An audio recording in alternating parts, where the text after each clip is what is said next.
सहनाववतु सहनौ भुनक्तु सह वीर्यं करवावहै तेजस्विनावधीतमस्तु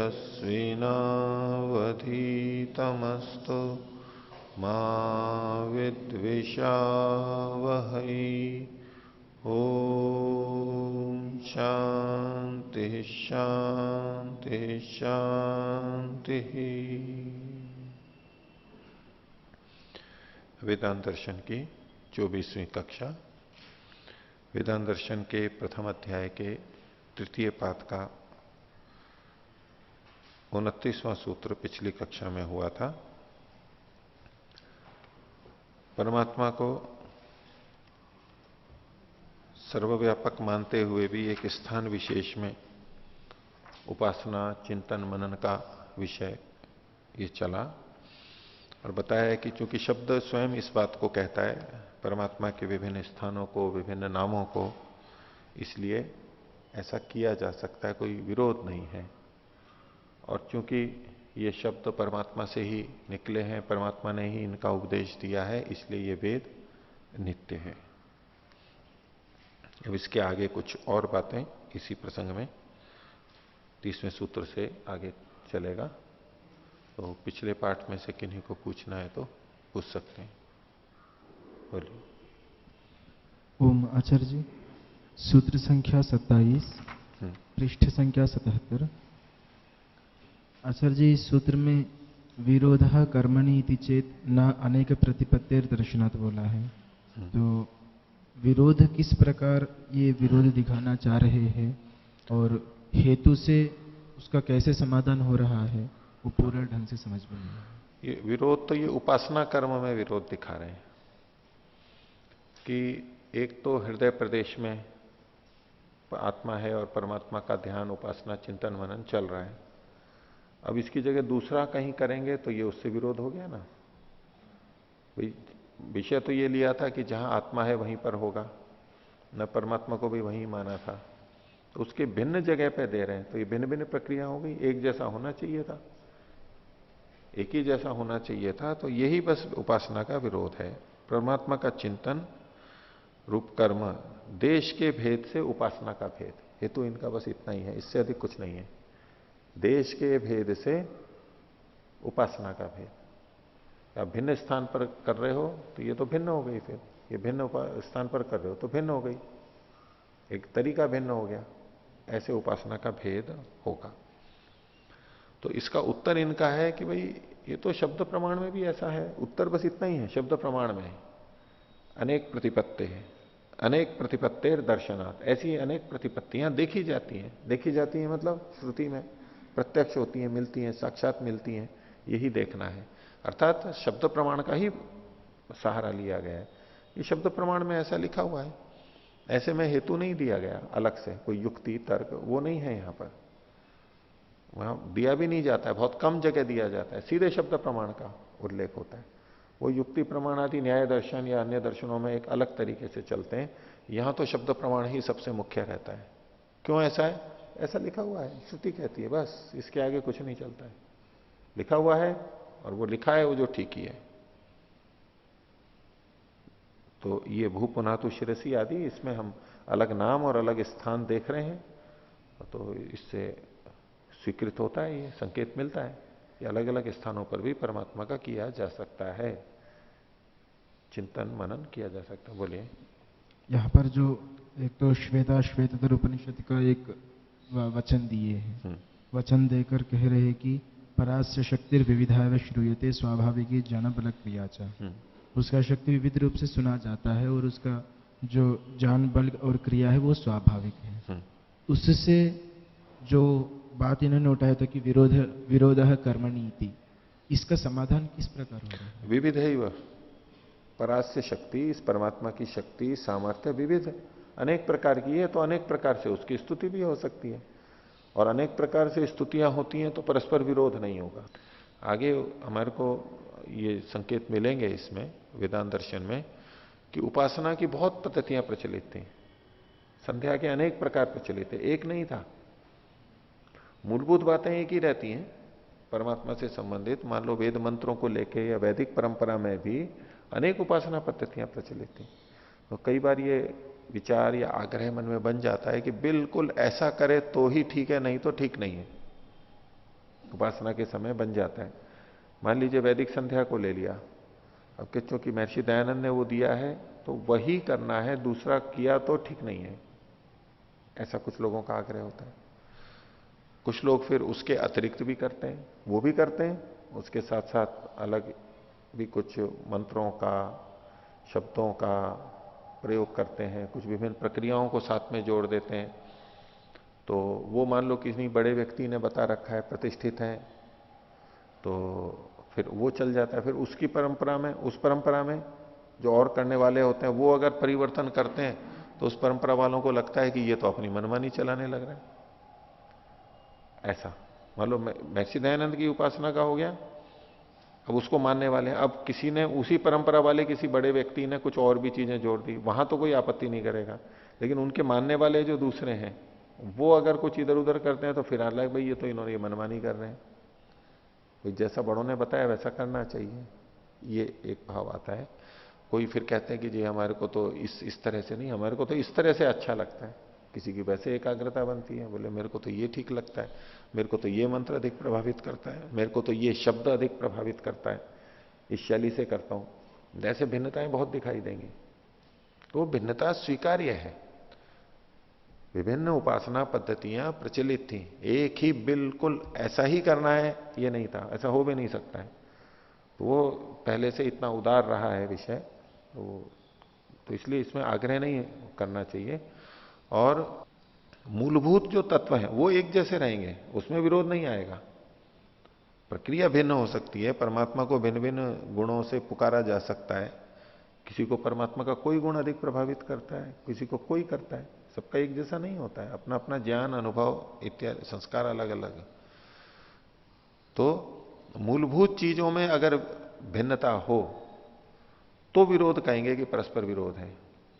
अब ध्यान है, धारणा लगा रहा है, कोई यहां लगा रहा है, दूसरी जगह लगा रहा है, इसमें कौन सा विरोध हो गया? कुछ नहीं, कोई विरोध नहीं है, विरुद्ध नहीं होता है। ठीक है। और बोलो। 26वें सूत्र के भाष्य में जो इसका दूसरे तरीके से जो अर्थ किया है अथवा के बाद, अगर अर्थ करेंगे तो फिर 27वें वाले जो सूत्र है उससे संगति नहीं लगेगी। कैसे नहीं लगेगी? क्योंकि यहाँ पर जो कहा है कि परमात्मा से ऊपर, मतलब हृदय से बाहर अगर उसको विद्यमान मानेंगे तो फिर विरोध कैसे दिखाएंगे कर्मों में? नहीं, विरोध तो बता सकते हैं ना। एक तो हृदय प्रदेश हुआ और एक हृदय प्रदेश, या एक शरीर से बाहर हो गया। हृदय प्रदेश तो शरीर के अंदर हो गया, और शरीर से बाहर अलग अलग स्थानों में है, तो ये स्थान भेद तो फिर भी दिखा सकते हैं। एक स्थान भेद शरीर में दिखाया, हृदय, हृदय से ऊपर कंठ आदि, मूर्धा आदि, स्थान भेद तो यहां पर भी है, लेकिन है शरीर में ही सीमित। एक शरीर के बाहर भी ले गए, आगे पीछे दाएं बाएं जहां भी ले जाना है, तो स्थान भेद तो वहां पर भी होता है। तो विरोध तो वो फिर भी दिखा ही सकता है, जिस तरह वहां शरीर में दिखा दिया वहां भी दिखाएगा। और इसके समाधान की दृष्टि से है तो जो शरीर में भेद दिखाया है, स्थान भेद, उसके लिए भू पुनातु शिरसी भुव पुनातु नेत्रयो आदि जो मंत्र कहे हैं, ये शरीर तक सीमित है, और उसमें स्थान भेद का शब्द प्रमाण हमें मिल रहा है। नाम भेद है और स्थान भेद है, और चूंकि वेद में कहा गया है इसलिए इसमें कोई प्रश्न नहीं उठ सकता है, वो किया जा सकता है, तभी वहां पर लिखा है। और अगर शरीर के बाहर की बात है तो वहां ये मंत्र प्रमाण के रूप में प्रस्तुत नहीं होगा, दूसरे मंत्र आ जाएंगे। तो जैसे संध्या में मनसा परिक्रमा के मंत्र होते हैं, प्राची दिग्ग्नि दक्षिणा दिगेंद्रो या उदीची दिक्सोमो इत्यादि, अलग अलग दिशाओं के अलग अलग अधिपति स्वामी, ये सब जो बताए गए हैं उनको नमन किया गया है। और उस काल में हम मन को इधर उधर ले भी जाते हैं, भाई ये पूर्व की तरफ है, मेरे दक्षिण की तरफ, मेरे पीछे की तरफ। वो मंत्र यहां पर प्रमाण के रूप में प्रस्तुत हो सकते हैं कि देखो ये लिखा हुआ है इसलिए अविरोध है। विरोध भी दिखाया जा सकता है पूर्व पक्षी की तरफ से, और उसका समाधान भी ऐसा दर्शनात्, यानी अनेक प्रतिपत्तिर दर्शनात्, वेद में ऐसा देखा जाने से वो सम्मत हो जाता है, ठीक हो जाता है। और कोई बोलिए। ये जिस तरह से कर्म के विरोध की बात हो रही है, तो कर्म का विरोध कैसे है इसको समझेंगे हम, क्योंकि वो तो सर्वव्यापक है, जहाँ भी है सब जगह एक जैसे उसके गुण हैं, एक जैसे कर्म है। तो अगर व्याप्य व्यापकता का भाव हम अपने अंदर भी अनुभव कर सकते हैं और बाहर भी कर सकते हैं, हृदय में भी और बाहर भी। वास्तव में विरोध नहीं है, वास्तव में विरोध नहीं है, यही सिद्धांत पक्ष है, इसमें कोई विरोध नहीं है। और शास्त्र में उल्लेख मिल रहा है, वेद में उल्लेख मिल रहा है, इससे भी पता लगता है कि विरोध तो नहीं है। पर पूर्व पक्षी ने प्रश्न कर दिया है, वो केवल स्थान की भिन्नता को ही भेद मान रहा है, स्थान मात्र के भेद से विरोध मान रहा है कि तो स्थान भेद से तो अलग अलग कर्म हो जाएंगे, जबकि उससे कोई फर्क नहीं पड़ रहा है। लेकिन पूर्व पक्षी तो आधी अधूरी बात बोलता ही है, कुछ न जानते हुए अज्ञानता से प्रश्न करता ही है। और व्याप्य व्यापक संबंध है वो हम चिंतन मात्र की जहां तक बात है वो तो हम कहीं भी कर सकते हैं, लेकिन जहां प्राप्ति की बात है, ईश्वर के साक्षात्कार की बात है, वो तो फिर वहीं पर ही होगा जहां पर आत्मा है। ये जो सारी चर्चा है ये चिंतन या ध्यान उपासना तक ही सीमित रख सकते हैं हम, साक्षात्कार की बात नहीं कर सकते कि आत्मा यहां है और साक्षात्कार कहीं और हो रहा है, वहां नहीं घटेगा ये। इसलिए ब्रह्ममुनि जी ने भाष्य करते हुए साक्षात्कार का उल्लेख नहीं किया है इसमें ऊपरी आदि के संदर्भ में, उसका चिंतन, ब्रह्म चिंतन, कर्म यानी ध्यान उतने तक ही सीमित रखा है। ठीक है। एक दूसरा प्रश्न है, सूत्र 28 में हिंदी वाली पुस्तक में सबसे अंत में जो मंत्र दिया हुआ है, हाँ, पृष्ठ संख्या 86 पर, हाँ, तो इसमें यहाँ 3 वेदों के बारे में तो बताया हुआ है, हाँ, और अथर्ववेद का नाम यहाँ पर नहीं है, और वेद त्रयी भी कहा गया है, हाँ। तो ये इसमें अथर्ववेद को नहीं देते हैं क्या? चारों वेदों का भी हमारे को उल्लेख मिलता है वेद में। तस्मात् यज्जात सर्वभूतः ऋचः सामानि जज्जिरे छंदांसी जज्जिरे तस्मात् यजुस तस्मात् अजायत। तो तस्मात् यज्जात सर्वभूतः ऋचः ऋग्वेद हो गया, सामानी साम हो गया, छंदांसी यानी तो अथर्ववेद, यजु यानी तो यजुर्वेद। ये वेद मंत्र में चारों भी मिलते हैं, लेकिन इन वेदों को यानी जो 4 वेद हैं इनको 3 के रूप में भी कथन किया जाता है। उसका कारण दूसरा है, और ये भी विषय मीमांसा दर्शन में आएगा कि ऋक यजु साम संज्ञा क्यों कही गई। तो जहां अर्थ के कारण से पाद की व्यवस्था होती है, यानी चरणों की व्यवस्था होती है, विभाजन होता है, वो ऋक कहलाती है। यत्र अर्थवशात पाद व्यवस्था सा ऋक। और साम किसको कहते हैं? गीत ईशु सामाख्या, साम नाम दिया गया है। और शेषे यजुषी, शेष में यजु संज्ञा दी गई। इस मीमांसा में आएंगे इस सूत्र कि आखिर क्यों कहा गया। तो जैसे कि एक वेद मंत्र होता है, कोई भी वेद मंत्र है, उसमें पाद की व्यवस्था का मतलब है चरणों की व्यवस्था। जैसे तत्सवितुर्वरेण्यम, यहां हम थोड़ा सा रुकते हैं, भर्गो देवस्य धीमहि और धियो यो नः प्रचोदयात्। ये अलग अलग टुकड़े किए ना 3। तो ये जो रुकने की व्यवस्था है ये अर्थ के वशीभूत जहां पर की जाती है। यत्र अर्थवशात पाद व्यवस्था, अर्थ मतलब फिर वही वाक्य की बात आ जाएगी कि वाक्य का अर्थ यहां तक है या यहां तक है इसमें। तो अर्थ के वशीभूत होकर के ये अल्प विराम किए जाते हैं जहां पर, उनको ऋक कहा जाता है। और इन्हीं में जब गायन किया जाता है उनको साम कहते हैं। ऋचाओं पर ही गायन किया जाता है, तरह तरह के गान होते हैं, उनको साम नाम दिया गया है गीति में, गीतिशु सामाख्या। और जो इनके अलावा बचे हुए हैं उनको यजु संज्ञा दी गई है, जिसमें जैसे कि गद्य होते हैं, ऐसे कई मंत्र यजुर्वेद में बहुत मिलते हैं उनको। तो अब जब ये जो 3 नाम दिए गए हैं ये वेद पुस्तक की दृष्टि से नाम नहीं है, वो मंत्रों के स्वरूप की दृष्टि से। सारे मंत्र एक जैसे, मैं एक पूरे एक सागर की तरह से सारे मंत्र हो गए लगभग 20,000, उसमें से कुछ मंत्र ऋक हैं। अब वो ऋक अथर्ववेद में भी मिल सकते हैं, वो ऋग्वेद में भी मिल सकते हैं, वो यजुर्वेद में भी मिल सकते हैं। ऋक संग जो लक्षण दिया गया, साम है वो भी कहीं भी मिल सकता है, लेकिन प्रधानता साम वेद में रहती है, उसकी अधिकतर वही है, सारे वही हैं। और यजु, यजुर्वेद में भी सब मिल सकते हैं, यजु भी मिल सकते हैं और यजुर्वेद में ऋक मंत्र भी मिल सकते हैं जहां अर्थवशात पाद व्यवस्था है। तो अब वो पुस्तक को न कह करके लक्षण के रूप में कहा गया है, वो यहां पर भी तीन तीन कहे जाते हैं। ये अपने आप में काफी चर्चा का विषय रहता है कि वे 3 थे या 4 थे या पहले 3 थे। तो इस तरह के वचनों को लेकर के ये चर्चाएं चलती रहती हैं। वो कहते हैं देखो यहां 3 लिखे हुए हैं, देखा 4 भी लिखे हुए मिलते हैं, प्रमाण तो दोनों के मिल जाते हैं, शब्द प्रमाण। तो 3 का अर्थ कैसे, संगति कैसे लगाएंगे, ये मीमांसा के अंदर और वहां पर उन्होंने बताया है। कुछ आचार्य जी, पृष्ठ संख्या 77, सूत्र संख्या 28, शब्दात इति चेत। तो शब्द से कैसे विरोध दिखाएंगे ये? शब्दे इति चेत, हाँ। तो इसमें शब्द से विरोध कैसे आ रहा है? इन्होंने बताया नहीं है इस बात को यहां पर।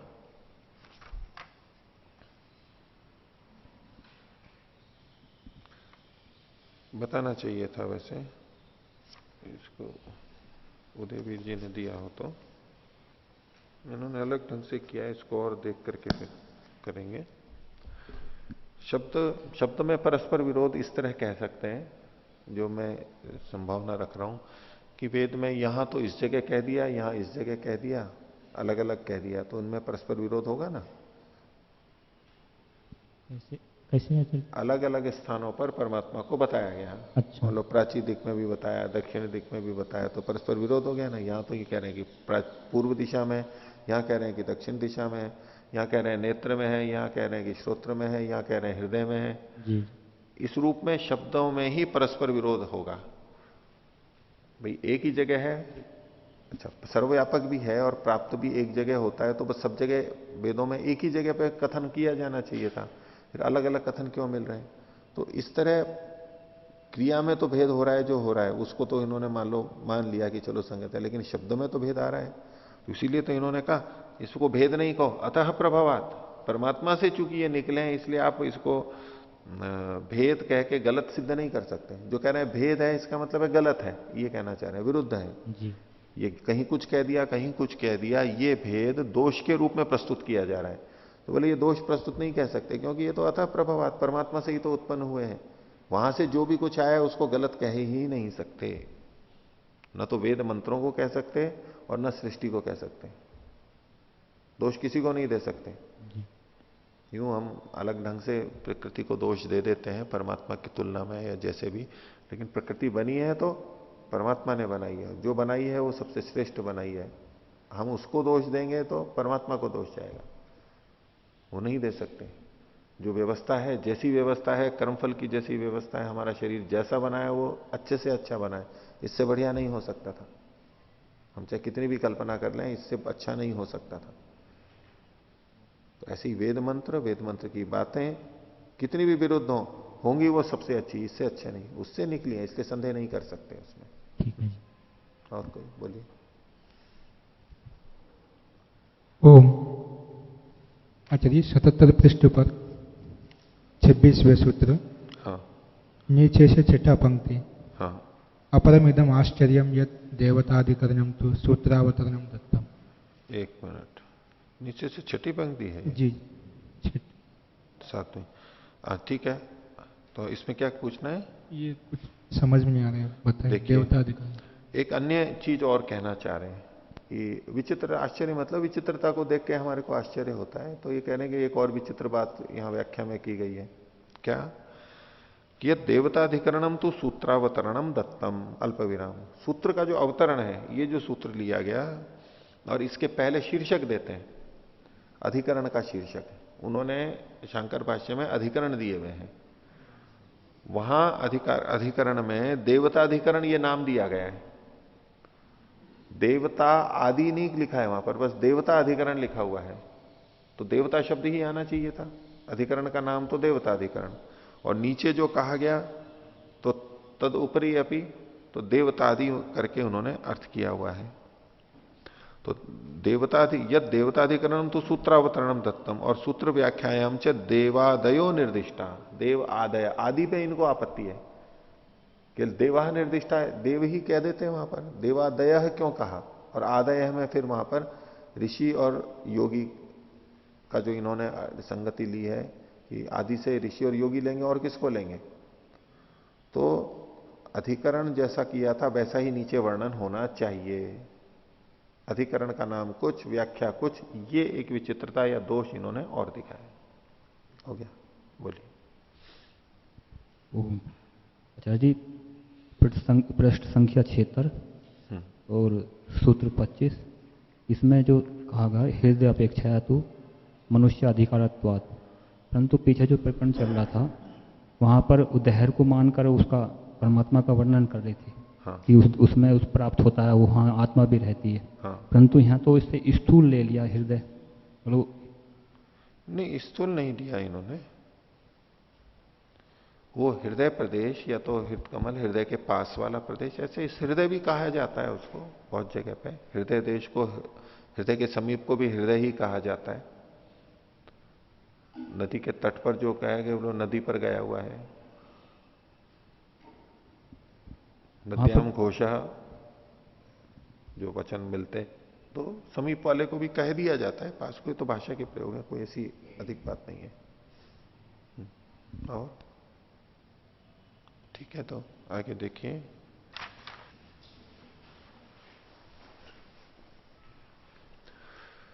तो पीछे शब्दों के अंदर जो पूर्व पक्षी ने आक्षेप दिखाया था 28 में कि शब्दे इति चेत, कोई कहे कि शब्दों में परस्पर विरोध है, तो नहीं, परमात्मा से ही वो आए हैं।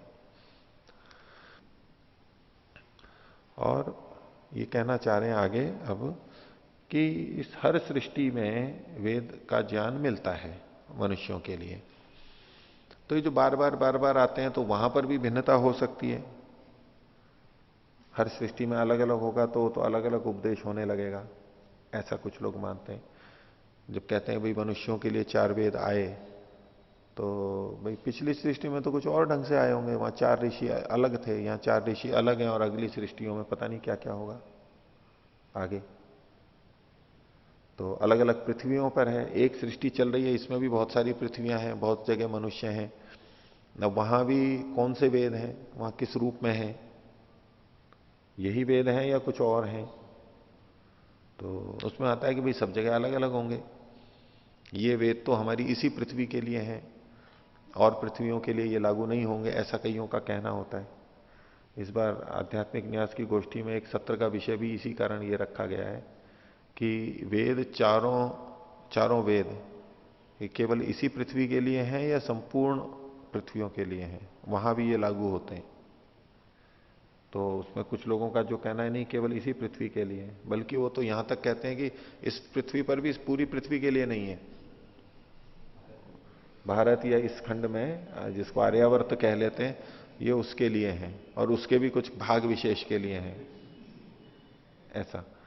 तो ये केवल इस पृथ्वी के लिए हैं या और पृथ्वियों के लिए भी हैं, ये एक विचार का बिंदु रहता है और आलोचनाएं इसमें होती हैं।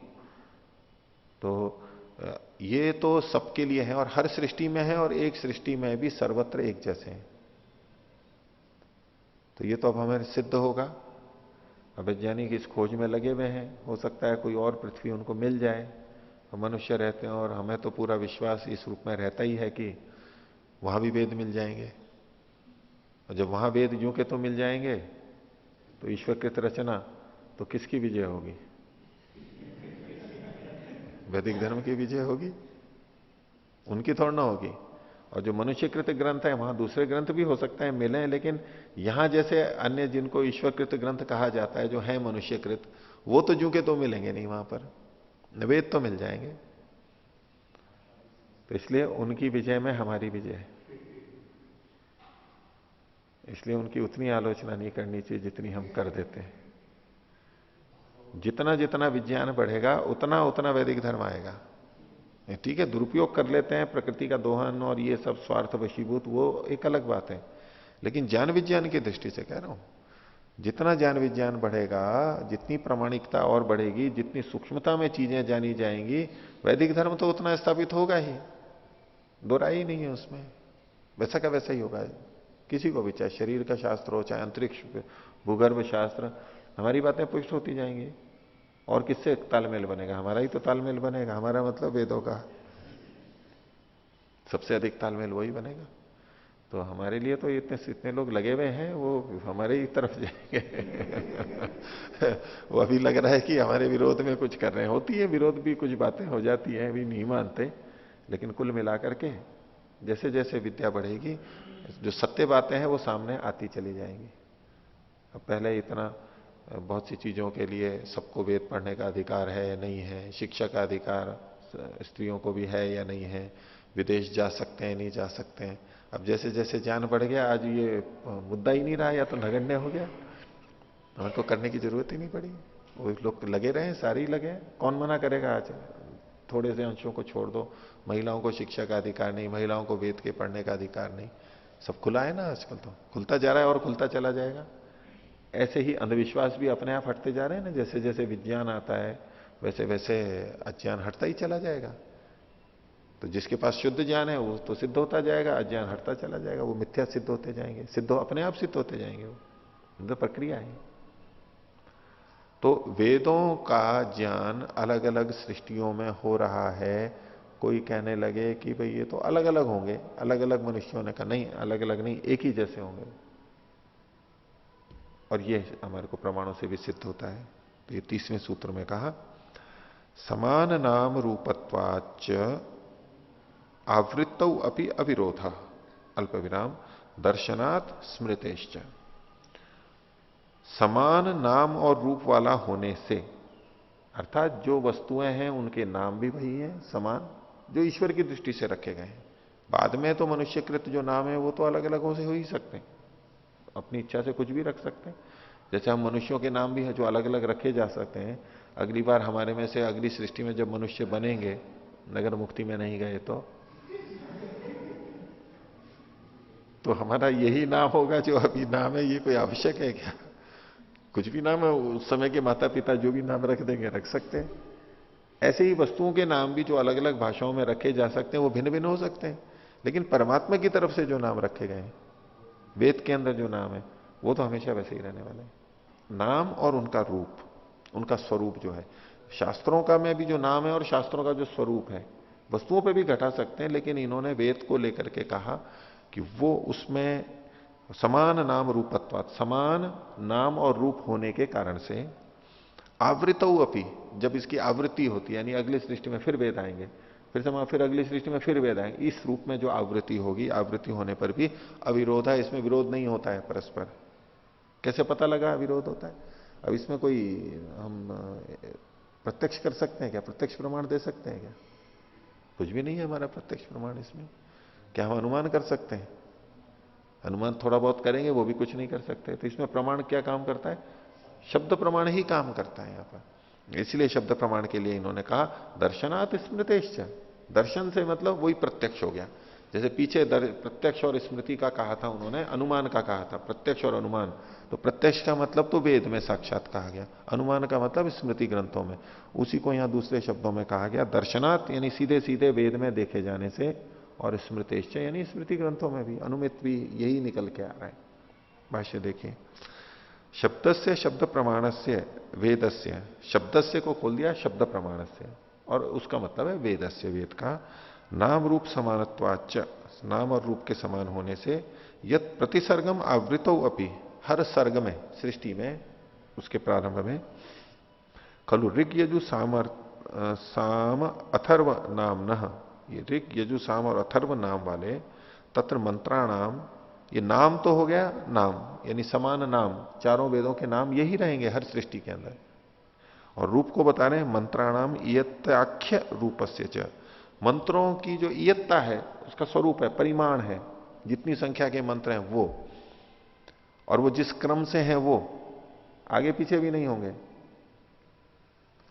इसको कहते हैं वर्णानुक्रम, वर्णों का जो क्रम है उसको भी नित्य, अनुपूर्वी बोलते हैं। ये पहले ये बाद में, बिल्कुल वैसा का वैसा, अनुपूर्वी भी नित्य है, इसका स्वरूप भी नित्य है।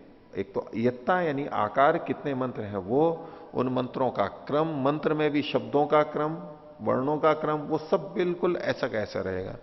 तो मंत्राणाम इयत्याख्य रूपस्य, मंत्रों की इयत्ता परिमाण का जो रूप है ये, ये समानत्वात, समान होने से नित्यत्व वेद से सिद्ध्यति, वेद का नित्यत्व सिद्ध होता है, वो हमेशा ऐसे ही रहते हैं, इस रूप में नित्य है। कैसे? दर्शनात् स्मृतेश्च, तो दर्शनात् को खोल रहे हैं, दृश्यते ही वेदे प्रतिसर्गम नाम रूप समानत्व लिंगम, वेद में हर सर्ग में नाम और रूप के समानत्व का चिन्ह मिल रहा है, संकेत मिल रहा है। कैसे मिल रहा है? सूर्य चंद्रमसौ धाता यथा पूर्वम अकल्पयत, सूर्य और चंद्र को धारण करने वाले जो हैं उन्होंने यथा पूर्वम अकल्पयत, जैसे पिछले कल्पों में किया था वैसा ही इस बार बनाया है। तो जब पहले जैसा किया वैसा अब बनाया है तो अगली बार भी वैसा ही बनेंगे, ये अनुमान हो जाएगा ना, संकेत मिल गया। यथापूर्व शब्द से वहां पर आ गया। मैंने आपको एक डॉक्टर का बताया था, एक बाल चिकित्सक पेडियाट्रिशियन अहमदाबाद में, गुजरात में, मुस्लिम थे, तो वो वेदों को भी पढ़ते हैं, औरों को भी पढ़ते हैं, और उनकी बहुत आग्रह था कि ये दो धर्म एक जैसे एक हो जाने चाहिए, ये बिल्कुल एक ही शाखा के हैं, एक ही शाखा के हैं। तो वो कहने लगे कि ये जो पुनर्जन्म की बात है, पूर्व जन्म की, वो ठीक नहीं है आपकी। वो कुरान के आधार पर थोड़ा प्रभाव उधर का ही था उनका, तो बोले उसके अनुसार से ये उत्पन्न हुआ है और समाप्त होता है, पूर्व जन्म और पुनर्जन्म। तो पहले नहीं था, ये बना, और पुनर्जन्म मतलब फिर तो वो जो जहन्नुम और जन्नत यानी स्वर्ग नरक, वहां तो वो जाते हैं, वो सब तो मानते हैं। बोले नहीं, फिर तो होता है लेकिन इस रूप में नहीं, और ये हमेशा वैसा नहीं रहता है, बार बार नहीं होता है, पहले नहीं हुआ था। तो ये बोल रहे थे, तो उनको ये पंक्ति बोली, देखो वेद में लिखा है। वो कहने लगे वेद में ऐसा है ही नहीं, गलत समझ लेते हैं वैदिक धर्मी, वेद में तो लिखा है यथा पूर्वम अकल्पयत। बोले हाँ, ये पंक्ति मेरे सामने आई थी, तो यथापूर्वम अकल्पयत जैसे किया, तो ये जैसे सूर्य चंद्रमा पे लागू होता है ऐसा ही वेद पर भी लागू होगा, सब चीजों पे लागू होगा। ये तो प्रतीक मात्र है, सूर्य चंद्र, सर चीजें, सृष्टि की रचना है, मनुष्य शरीर की रचना है, गाय भैंस सबकी इनकी रचना है, इनकी व्यवस्थाएं हैं, वो सब वैसी की वैसी, जैसे पहले थी वैसे अभी भी हो रही है। ये ऋग्वेद का। तो स्मृतो अपि उच्यते, स्मृति में भी अन्य ग्रंथों में जो कि अनुमित हैं, जहां की संभावना करके और उनसे तात्पर्य निकाल निकाल के श्लोक आदि बनाए गए हैं, धर्म का उपदेश किया गया उन स्मृतियों में भी। तो ये महाभारत शांति पर्व का श्लोक दिया है, अनादि निधना नित्या वाग उक्ता या स्वयं भुआ। यहां सीधे सीधे वेद को लेकर के कहा है। पीछे वेद मंत्र में जो था वो तो संकेत रूप में था, यथापूर्व का संकेत रूप में वेद को भी हम ग्रहण करते हैं, लक्षणा से, उपलक्षण से। लेकिन यहां सीधे महाभारत में क्या कहा गया, अनादि निधना नित्या वाग उक्ता या स्वयं भुआ, या वाग स्वयं भुआ उक्ता, जो वाणी स्वयंभू परमात्मा के द्वारा कही गई थी। वाणी मतलब ये वेद वाणी, वो यही उसकी वाणी है।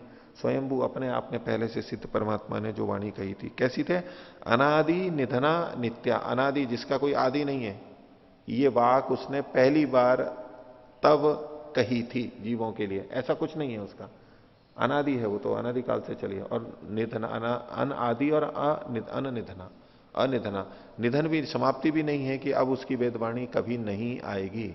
अनादि निधना और नित्या, नित्या मतलब सदा रहने वाली। ऐसी जो वाक स्वयंभू परमात्मा के द्वारा की गई, उसमें आदौ वेदमयी दिव्या यतः सर्वा प्रवर्तय, वेदमयी जो वाक थी, दिव्य वाक थी, जो कि सृष्टि के आदि में कही गई, यतः सर्वा प्रवृत्तय, जिससे कि हमारी सारी प्रवृत्तियां यानी कार्य वो प्रारंभ हुए। क्योंकि उसको जान करके ही तो हमने विभिन्न प्रक्रियाएं की हैं। अब भी जो उसके अनुसार चल रहे हैं वो वैसे चल रहे हैं, कुछ विपरीत भी चलते हैं, मिश्रित भी चलते हैं। तो अत्र अनादि निधना वचनात् समानत्वम प्रदर्श्यते, अनादि निधन है, इससे भी उसकी समानता प्रतीत होती है। तो बार बार आवृत्ति होती है, तब भी इसमें शब्दों में कोई विरोध नहीं आने वाला है। ठीक है, तो ये बीच में वेद का प्रसंग आ गया था, नित्यत्व का, उसके नित्यत्व को सिद्ध किया। लेकिन हमारा जो पिछला प्रसंग चल रहा था वो दहर का था, बीच के प्रसंग थोड़े थोड़े स्थान भेद से और ये सब आए। तो दहर प्रदेश में मनुष्यों के अधिकार की बात इन्होंने कही थी, हृदय अपेक्षाया तो मनुष्य अधिकारत्वात् 25वें सूत्र में।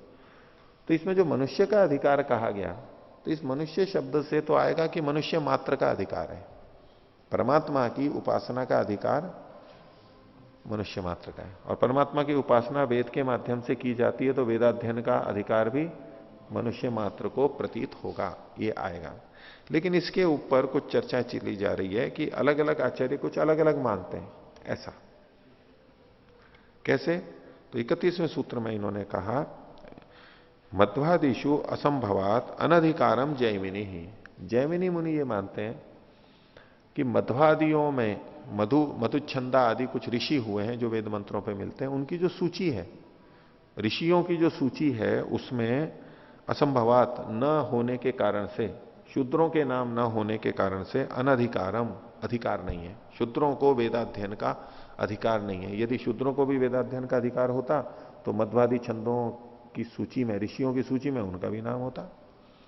ऐसा ही एक पूर्व पक्ष की तरफ से कथन है, इसको पूर्व पक्ष बना के इसका उत्तर तो आगे देंगे, लेकिन ये जैमिनी के नाम से कहा जा रहे हैं।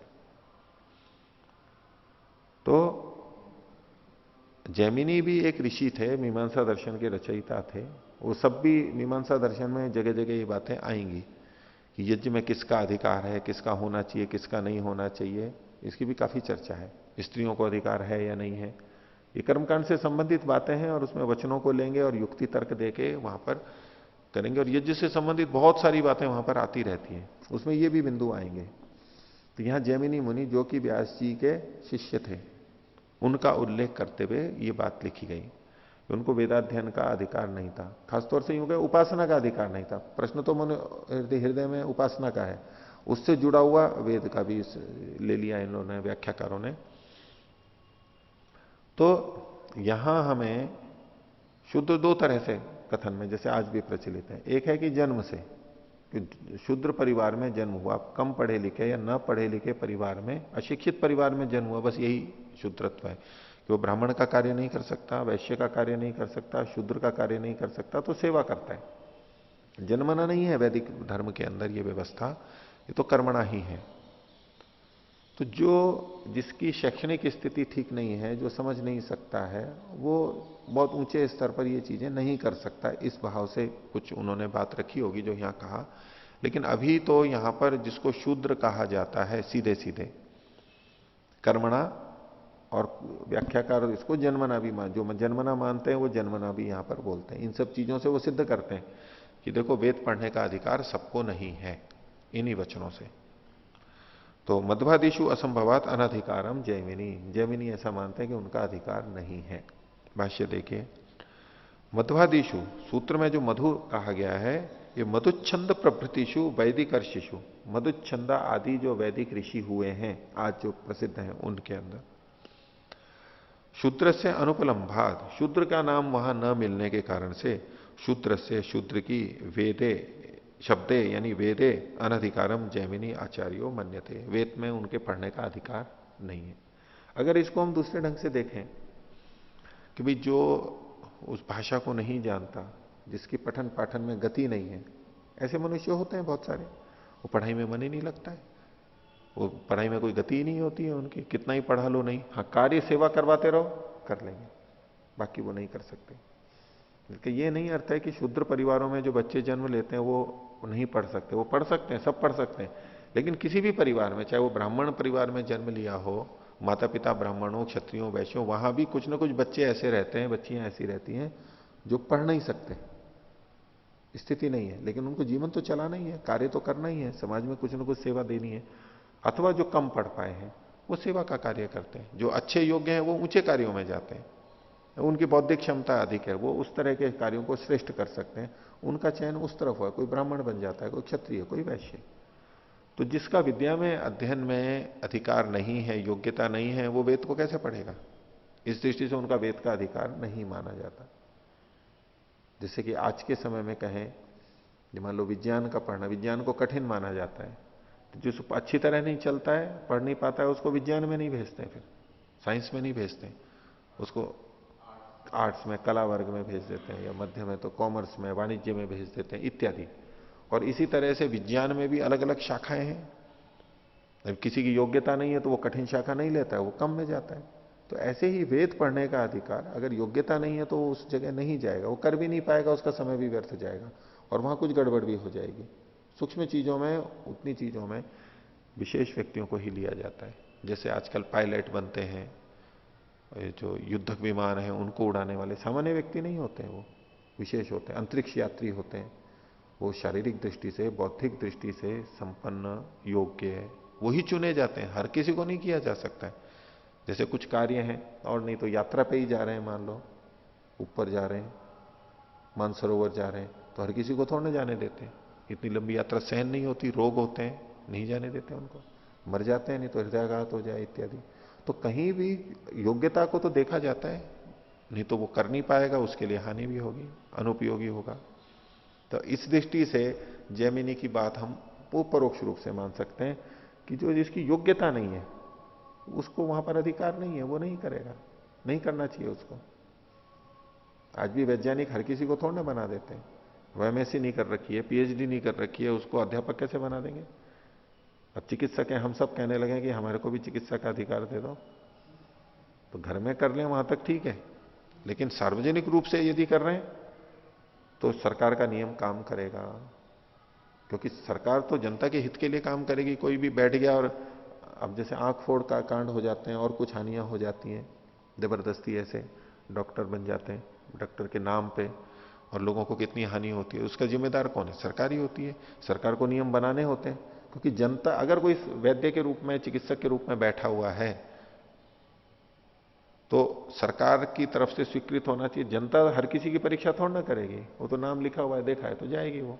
इसकी जिम्मेदारी सामूहिक रूप से की जाती है, और सबको अधिकार नहीं दिया जाता है। आपको अधिकार नहीं है इसके लिए। शल्य क्रिया में भी हर कोई चिकित्सक होते हुए भी सब जने सब चिकित्सा थोड़ा ना करते हैं, शल्य चिकित्सा कर ही नहीं सकते। सर्जरी में भी अलग अलग होते हैं। तो अधिकार तो योग्यता के अनुसार होता है, इस दृष्टि से कि भाई शूद्रों को इसमें अधिकार नहीं है। एक इनकी दृष्टि हम संगत रूप से देख सकते हैं, एक मत है इनका। और इसकी पुष्टि के लिए कि जैमिनी आचार्य है जो शूद्रों का अधिकार नहीं मानते हैं वेद में, वो क्यों? तो उसके लिए फिर आगे और 32वां सूत्र दिया, ज्योतिषी भावाच्य। ज्योति में, ज्योति शब्दों में भाव होने से, किनका भाव होने से? तो इन तीनों की संगति होने से, ब्राह्मण क्षत्रिय वैश्य की, इन्हीं को अधिकार है। अब यूं तो ये भी वर्ग कहा जाता है भाई इन वेदों को पढ़ने का अधिकार केवल ब्राह्मण को है, वो क्षत्रिय वैश्य को भी नहीं स्वीकार करते, केवल ब्राह्मण ही पढ़ेंगे, ये भी एक रहा। एक है कि ब्राह्मण क्षत्रिय वैश्य तो योग्यता रखते हैं, वो कर सकते हैं, शूद्र नहीं करेगा। अब ये सब चर्चा आगे चलेगी। तो ज्योतिषी भावाच्य, ज्योतिषी भाष्य देखिए, ब्रह्म विद्यायाम त्रैवर्णिका नाम एवं अधिकारो अस्ति। त्रैवर्णिक मतलब तीन वर्णों का, ब्राह्मण क्षत्रिय वैश्य, इनका ही अधिकार है। इति अत्र हेतु अयम अन्य उपन्यस्यते। इस विषय में एक और हेतु यानी प्रमाण प्रस्तुत किया जा रहा है। क्या? त्रयाणाम वर्णानाम ज्योतिषी ज्योतिषु जात्याम एक वचनम भावाद अंतर्भावाद। तो इन तीनों का, तीनों वर्णों का ज्योति में, ज्योतिषी, ज्योतिषी जो है ये सप्तमी का एक वचन है, ज्योति में अंतर्भाव होने से। तो ज्योतिषी को इन्होंने खोल दिया ज्योतिषु, सप्तमी का बहुवचन, कि ज्योति में मतलब ये जाति में एक वचन कहा गया है। इसका मतलब केवल एक ही ज्योति नहीं है, तीन ज्योतियां हैं, क्योंकि वेद मंत्र उसी तरह का आएगा। सूत्र में जो ज्योतिषी है वो एक वचन में है, मंत्र में जो प्रमाण आएगा वो बहुवचन में आएगा। तो उसके लिए कहा कि यहां जो एक वचन है, ये एक वचन भी जाति में कहा गया इसलिए एक है, जाति एक ही होती है, लेकिन यहां तो सबका ग्रहण होगा। ज्योतिषु जात्याम एक वचनम, इनका उसमें भाव होने से, भाव का मतलब खोल दिया अंतर्भावाच्य। और दूसरा तुलनया स्थापनाच्य, और वेद में इनका ज्योतिषी के साथ तुलना की स्थापना करने के कारण से। शूद्र से अनधिकारो ब्रह्म विद्यायाम इति, शूद्र का ब्रह्म विद्या में अनधिकार है। अब वेद का और ब्रह्म विद्या का ये दोनों मिला जुला हुआ यहां पर बोल रहे हैं, दोनों का मिला जुला बोल रहे हैं। कभी वेद का बोलते हैं, कभी ब्रह्म विद्या का बोलते हैं। तो ब्रह्म विद्या वेद से जुड़ी हुई है, इसलिए दोनों को ले लेते हैं ये तथ्यथा। अब ये प्रमाण दे रहे हैं वेद का, ज्योति का।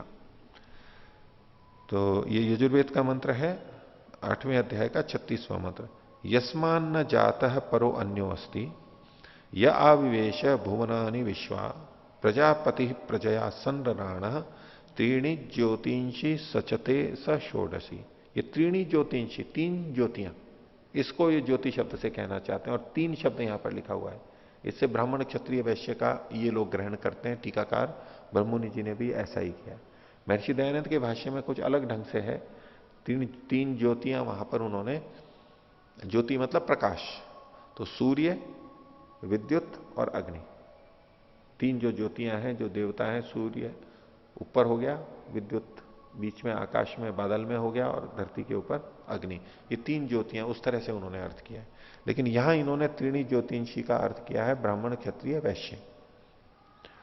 तो अर्थ देखिए मंत्र का, यस्मात् न जातः परो अन्यो अस्ति, यस्मात् परो अन्य न जाता अस्ति, जिससे परे, जिससे बढ़ करके, जाता है उत्पन्न हुआ हुआ या प्रकाशित हुआ, न परो अन्यो अस्ति, और कोई नहीं है, जिससे बढ़कर के और कोई प्रकाशित नहीं है, यानी वो ही सबसे बड़ा है। यह आविवेश भुवनानि विश्वा, जो मतलब वही परमात्मा, विश्वानि भुवनानि आविवेश, समस्त विश्व में, यानी समस्त में, विश्वानि भुवनानि, जितने भी भुवन है उसमें आविवेश प्रविष्ट हुआ है। विश्वा मतलब विश्वानि। प्रजापति प्रजया संरराण, और वो प्रजापति है परमात्मा। और कैसा है, अंत में षोडशी लिखा है, 16 कलाओं वाला, जिसने 16 कलाएं दी हैं, 16 कलाओं को देने वाला, 16 कलाओं को स्थापित करने वाला वो परमात्मा। प्रजया, प्रजा के द्वारा, प्रजा का मतलब प्रजा के लिए भी अर्थ किया है ब्रह्ममुनि जी ने, प्रजा के द्वारा। त्रीणि ज्योतिंशी सचते, संरराण मतलब देता हुआ, प्रजाओं को देता हुआ, सम्यक देने के स्वभाव वाला। संरराण मतलब सम्यक दातृशील, संरराण, सम मतलब सम्यक, रराण दातृशील, रादाने, देने के स्वभाव वाला जो है, अच्छी तरह ठीक तरह देने वाला जो है, कर्मफल देने वाला है, वो त्रीणि ज्योतिंशी सचते, तीन ज्योतियों को स्थापित करता है। सचते समवैति स्थापयति, स्थापित करता है इस संसार में। तो यहां ये त्रीणि ज्योतिंशी से संकेत ले लिया इन्होंने। इसका भाष्य देखिए, ब्रह्ममुनि जी ने खोला है, अत्र प्रजापति ही परमात्मा, प्रजापति मतलब परमात्मा, प्रजाओं का पालक, प्रजया प्रजा के द्वारा, तो प्रजया शब्द मंत्र में आया है, उसको इन्होंने खोला प्रजा निमित्ते न, प्रजा के निमित्त से, तृतीया है तो निमित्त में तृतीया लेकर के, प्रजा निमित्ते न, और इसको और आगे खोल दिया प्रजा यही वाह, अथवा प्रजा के लिए, ये चतुर्थी विभक्ति ले ली यहां पर, विभक्ति व्यक्ति, प्रजा यही वाह, कर्मफलम प्रयच्छमान, कर्मफल देता हुआ, ये संरराण देता हुआ, मतलब क्या देता हुआ, कर्मफल देता हुआ, वही देता है वो। तो कर्मफलम प्रयच्छमान सन त्रीणि ज्योतिषी, तीन ज्योतियों को, जिसको इन्होंने आगे खोल दिया, ब्राह्मण क्षत्रिय वैश्यान सचते, सचते को खोल दिया समवैति, उनको स्थापित करता है, तीन वर्ण बनाता है। और प्रमाण दे रहे हैं, अन्यत्रा भी वेदे ब्राह्मणादीनाम त्रयाणाम एवं अधिकारो निर्दिश्यते, वेद में अन्य जगह भी तीन ब्राह्मण आदि तीन वर्णों का ही अधिकार कहा गया है। किनका, तो उसके लिए एक प्रमाण दिया मंत्र में, स्तुता मया वरदा वेद माता प्रचोदयंताम पावमानी द्विजानाम। तो ये जो द्विजानाम लिखा हुआ है, द्विजों का, द्विज कौन होते हैं, द्विजन्मा होते हैं, जिनका 2 बार जन्म होता है। पहला जन्म तो शरीर जब प्राप्त हुआ मां के गर्भ से, दूसरा जन्म होता है वो विद्या से माना जाता है, तो द्विज माना जाता है। तो जो विद्या से पढ़े हुए हैं, विद्या पढ़े हुए हैं, वो द्विज कहलाते हैं, और जो विद्या नहीं पढ़े हुए हैं वो द्विज नहीं कहलाते। दूसरा जन्म नहीं होता है उनका, विद्या का जन्म नहीं होता है, तो वो शूद्र वर्ग कहलाता है, जिन्हों पढ़ नहीं पाए, ज्ञानवान नहीं बन पाए, दूसरा जन्म नहीं हुआ उनका।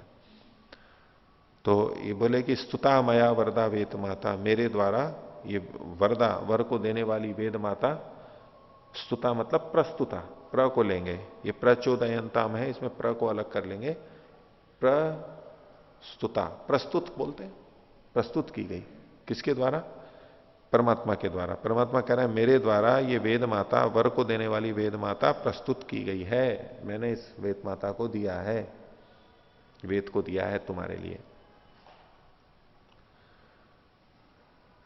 गायत्री मंत्र में जी भी जो आता है, धियो यो नः प्रचोदयात्, ये वही है जो मीमांसा के अंदर 14 लक्षणों अर्थों है, प्रेरण अर्थ के अंदर आता है। संस्कृत में ये धातु प्रेरण अर्थ में है। तो स्तुता मया वरदा वेद माता प्र तो प्रस्तुता हो गया। चोदयंताम पावमानी द्विजानाम, वो तुम्हें प्रेरित करे। किनको? कैसी है ये वेदवाणी? द्विजानाम पावमानी, जो द्विज है उनको पवित्र करने वाली है। द्विज का मतलब जो पढ़े लिखे हैं उनको द्विज पवित्र करने वाली है। जो पढ़े लिखे नहीं है उनको कैसे पवित्र करेगी? वो उसको पढ़ नहीं सकते, उसका अर्थ नहीं जान सकते, तो उनको वो पवित्र नहीं कर सकती, ज्ञान की दृष्टि से पवित्र नहीं कर सकती। तो द्विजानाम ये पाठ आया, इससे कहते हैं कि ब्रह्म विद्या में और वेद विद्या में शूद्रों का अधिकार नहीं है। यहां तक एक बात आई, जैमिनी का मत आया। अब आगे वेदव्यास जी अपना मत बताते हैं, यानी इनके गुरु जी जो कि सूत्र के ब्रह्म सूत्र के रचयिता हैं। तो 33वें सूत्र में वो कहते हैं भावम तु बादरायणो अस्ति ही, बोले कि इसमें इनका भी ग्रहण होगा। ब्रह्म विद्या में इनका भाव मतलब अधिकार का भाव शूद्रों का भी है, हर व्यक्ति का है, मनुष्य मात्र का है। वेद भी पढ़ सकते हैं और ब्रह्म विद्या में भी गति कर सकते हैं। भाष्य देखिए, शूद्रस्य, शूद्र का ब्रह्म विद्यायाम अधिकार भावम तो बादरायणो व्यासो मन्यते। व्यास जी मानते हैं ऐसा। क्यों मानते हैं? ये तो ही क्योंकि अस्ति ही, क्योंकि वहां पर सूची में उसका भी शूद्रों का भी नाम लिखा हुआ है। जो ऋषियों की सूची है, जिसको ये मध्वादिशु असंभवात कह दिया था जैमिनी वाले सूत्र में 31 वाले में, तो बोले नहीं, वो भी वहां पर नाम तो वहां पर भी मिलते हैं। तो अस्ति ही तत्र मधुच्छंद प्रभृतिषु वैदिक अर्षिषु शूद्र नाम अपि अस्ति ही, शूद्रों के नाम भी वहां पर दिए गए हैं। तद्यथा, उसमें अभी एक इन्होंने वचन उद्धृत किया है, ये ऐतरेय ब्राह्मण का है, कथा है वहां पर, प्रतीकात्मक है। तो ऋषियो वही सरस्वत्याम सत्रम आसत। अब इसको सीधे सीधे कथा के अंदर भी कहा जाता है कि ऋषि सरस्वती नदी के पास में सत्रम आसत, एक सत्र उन्होंने किया, यानी बातचीत की, चर्चा को वगैरह जो करते हैं उसको एक सत्र किया, बैठक की। तो ऋषि लोग भी चर्चा करते थे, आपस में मिलते जुलते थे,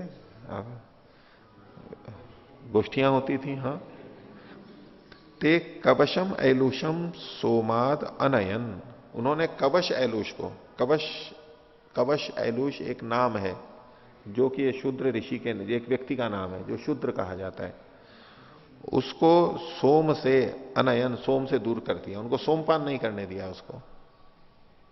अब चर्चा होती है तो बुद्धि को भी तेज करना होता है, तो विशेष औषधियों का रस भी पीना होता है, सोमपान करते।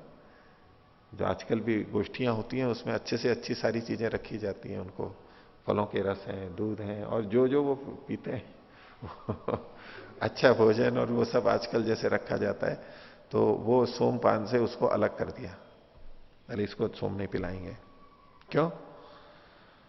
दास्य पुत्र, उसको क्या कहा? दासी का पुत्र है।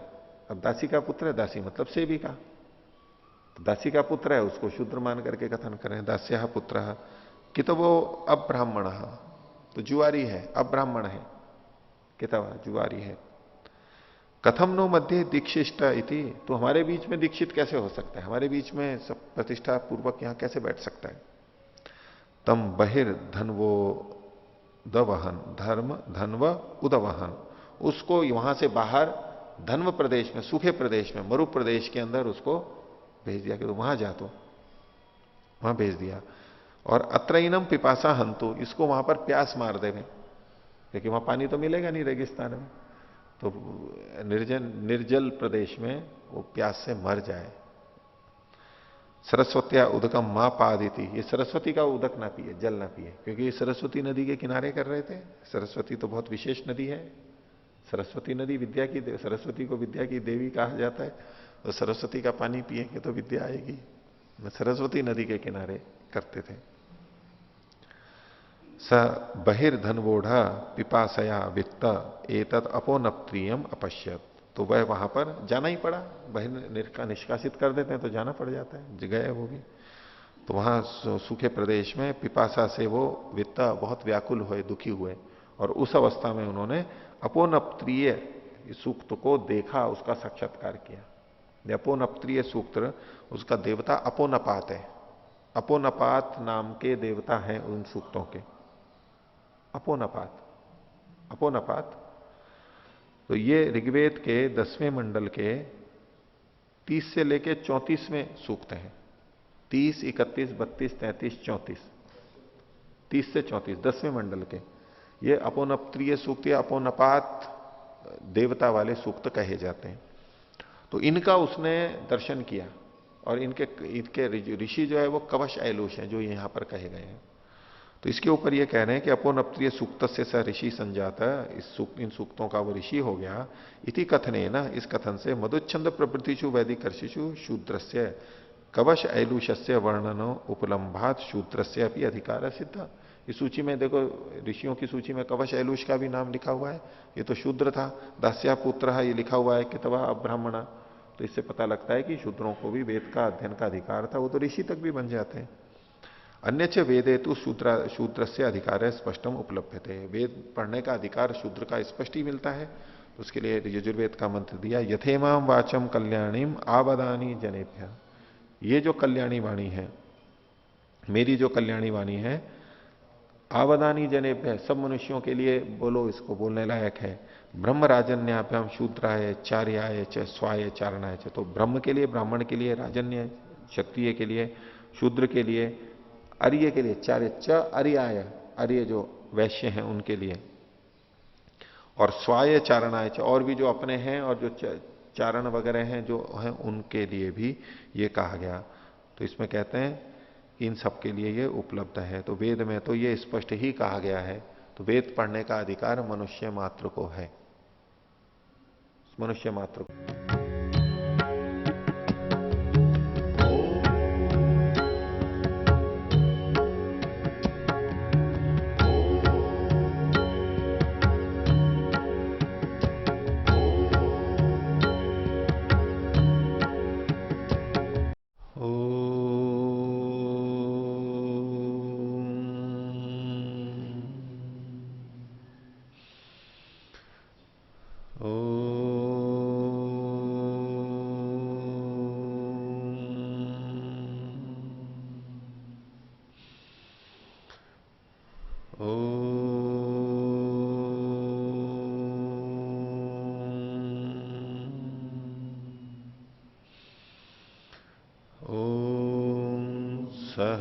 सहनावतु सहनौ भुनक्तु सह वीर्यं करवावहै तेजस्विनावधीतमस्तु मा विद्विषावहै। ओम शांति शांति।